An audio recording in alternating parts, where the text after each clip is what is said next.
వ్యర్థాల నిర్వహణ ఇప్పుడు ప్రతి దేశానికి సవాలుగా మారిన సమస్య. ఏటా వ్యర్థాల నిర్వహణ పేరుతో పలు దేశాల ప్రభుత్వాలు కోట్ల కొలది నిధులు ఖర్చు పెడుతున్నాయి. ముఖ్యంగా పర్యాటక ప్రదేశాలకు ఈ సమస్య మరింత ఎక్కువ. అలాంటి సమస్యకు చక్కని పరిష్కారంతో ముందుకొచ్చింది ఇటలీలోని చారిత్రక నగరం వెనిస్. పర్యాటకులకు చిన్న మొత్తంలో పన్ను విధించి ఆ డబ్బుతో వ్యర్థాల నిర్వహణకు శ్రీకారం చుట్టింది.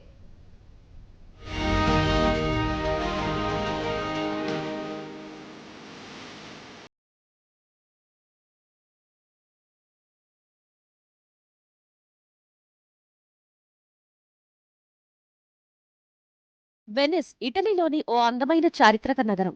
దీన్ని సందర్శించాలని ఔత్సాహిక పర్యాటకులు ఉవ్విళ్లూరుతుంటారు. అయితే నానాటికి పెరుగుతున్న సందర్శకుల తాకిడి కారణంగా చెత్త నిర్వహణ ఆ నగరానికి తలనొప్పిగా మారింది. ఒకరోజు పాటు నగరాన్ని సందర్శించే పర్యాటకులకు పన్ను విధించి దాన్ని నగర శుభ్రతకు వినియోగించనుంది.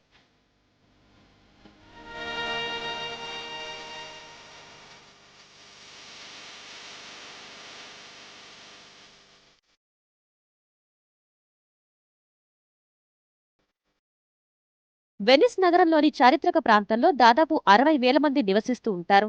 పర్యాటకం వల్ల వెనిస్ వాసులు దేశంలోని ఇతర నగరాల కన్నా 40% అధికంగా ఈ చెత్త నిర్వహణకు చెల్లించాల్సి వస్తుంది.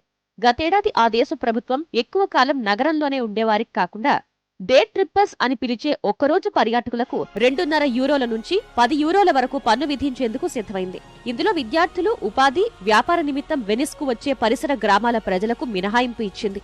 ఈ పన్నుతో చెత్త సేకరణ, సిబ్బంది జీతభత్యాలతో సహా భద్రతను కూడా కల్పించేందుకు ఏర్పాట్లు చేస్తోంది.